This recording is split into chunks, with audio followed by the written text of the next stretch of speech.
A German armored tank crosses the Aisne River in France on June 21, 1940, one day before the surrender of France. The Western European invasion began at 2:30 a.m. on May 10, involving infantry crossing into Holland and Belgium, and joined by German paratroopers taking the Belgian fort at Ibn Emel and its 2,000-strong garrison with the loss of just 6 German paratroopers. Waves of German paratroopers land on snow-covered rock ledges in the Norwegian port and city of Narvik during the German invasion of the Scandinavian country. Other key paradrops netted strategic bridges and villages that would allow passage of German armor. The remains of a naval battle in Narvik, Norway in 1940.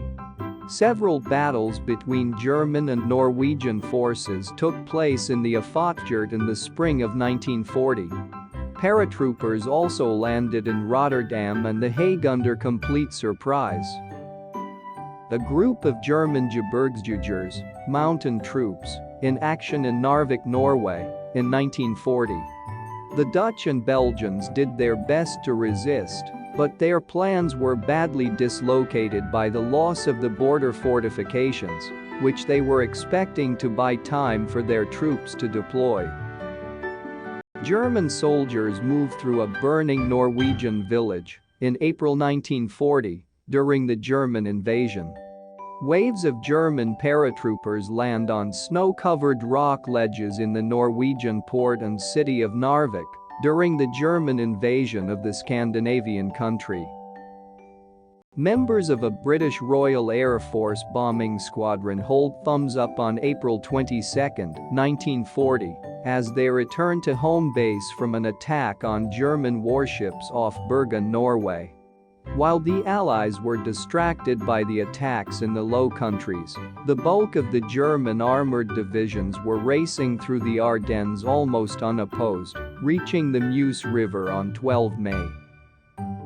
An aircraft spotter on the roof of a building in London, England, with St. Paul's Cathedral in the background. The French reserve divisions barely slowed the German thrust, and by 15 May the Germans had a large bridgehead across the river. German bombs missed their targets and explode in the sea during an air raid on Dover, England, in July 1940. A day later the German spearhead was through the French defenses and far behind the Allied front line. Members of the Black Watch, one of the famed Scottish regiments, undergo rough training in South Coast sector of England in 1940. The men were training to be combat parachutists.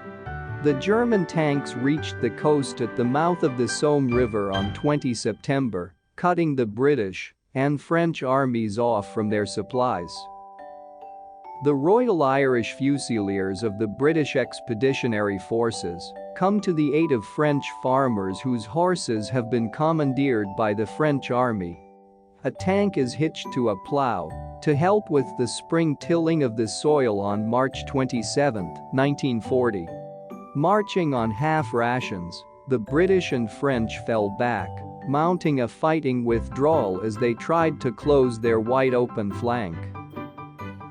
Belgian women tearfully have goodbye to husbands and sons leaving for the front line as the threat of invasion hung heavily over their homeland on May 11, 1940. Sporadic attempts to re-establish contact with the rest of the French army failed, leaving evacuation the only alternative. A formation of German Ju-87 Stuka dive bombers are flying over an unknown location in this May 29, 1940 photo. Between 27 May and 4 June the Royal Navy evacuated 200,000 British troops and 140,000 Belgian and French troops from Dunkirk, leaving 30,000 French behind holding the beachhead to the end. A German soldier operates his anti-aircraft gun at an unknown location in support of the German troops as they march into Danish territory on April 9, 1940. The remains of a naval battle in Narvik, Norway in 1940. Reconnaissance squads head the German advance into Luxembourg on May 10, 1940. Several battles between German and Norwegian forces took place in the Afotfjord in the spring of 1940. German parachute troops descending on Fort Ibn Emel in Belgium on May 30, 1940, part of a larger surprise attack. On 22 June 1940, General Pretellet surrendered the French Second Army Group, marking the end of the battle. French soldiers load a piece of artillery in a wood somewhere in the Western Front on May 29, 1940. The shell will be fired into the Nazi-occupied sector of the soldiers' homeland. The government of France formally surrendered 3 days later in the same railroad car at Compiègne that Germany had surrendered in at the conclusion of WW1 in 1918. A formation of German Dornier Do-17Z light bombers flying over France on June 21, 1940. The French attempted to drag out the surrender negotiations by trying for more favorable terms, and they tried the patience of German leaders. German parachute troops man a machine gun post in the Netherlands on June 2, 1940. This photo came from a camera found on German parachute troops who were taken prisoner. Finally, at 5 p.m. that day, Keitel communicated an ultimatum that the French must surrender by 6 p.m., otherwise he would give the order to continue the attack on the rest of France. Belgians blasted this bridge across the Meuse River in the town of Dinant, Belgium, but shortly, a wooden bridge built by German sappers was standing next to the ruins on June 20, 1940. The French surrendered a few minutes after 1800. A woman, fleeing from her home with the few possessions she can carry, takes cover behind a tree by the roadside, somewhere in Belgium, on May 18, 1940, during an aerial attack by Nazi planes.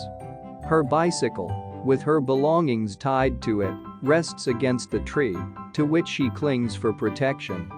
To many German military leaders, the victory spelled a satisfying revenge for the defeat in WW1 and the shame that resulted from the post-WW1 sanctions. Hundreds of thousands of British and French troops who had fled advancing German forces massed on the beach of Dunkirk, France, on June 4, 1940, awaiting ships to carry them to England.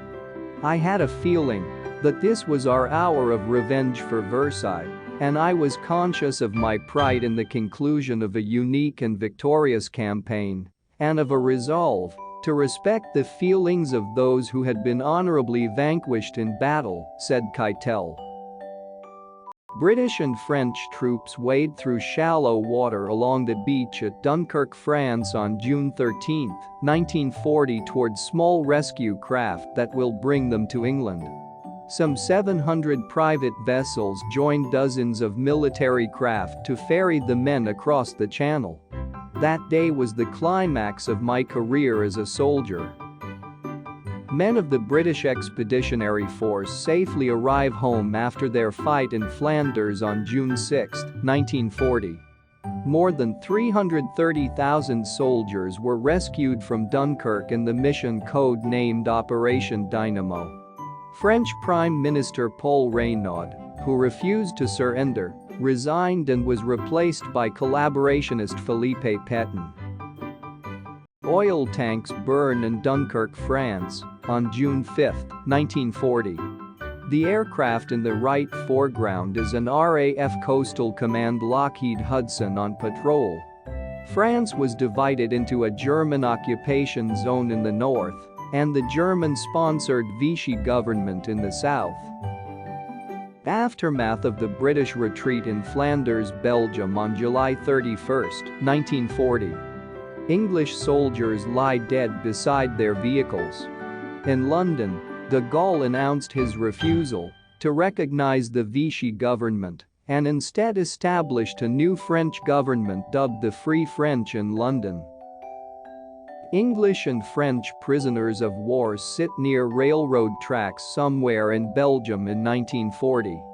At the end of the campaign, the Germans suffered 156,000 casualties, 27,074 killed, while the Allies lost 2,292,000 casualties or capture. German troops parade in Copenhagen, Denmark on April 20, 1940 to celebrate Hitler's birthday. The campaign showed the world that warfare was no longer limited to fortresses and trenches. French tanks passed through a bombarded French town on their way to the front line in France on May 25, 1940. French troops stood guarding the Maginot Line achieved little, while German troops bypassed them with speed. Women waving Union Jacks greet passing soldiers, all Canadians, as they march from the docks after disembarking in France on June 18, 1940. At the time of the surrender, some Maginot Line elements were still at decent strength, but surrendered all the same. Some of the 350 refugee British children who arrived in New York City on July 8, 1940, aboard the British liner Samaria. They were the first large contingent of English children sent from the Isles to be free of the impending Nazi invasion. In little over a month, the German troops had achieved what Germany could not in 4 years in WW1.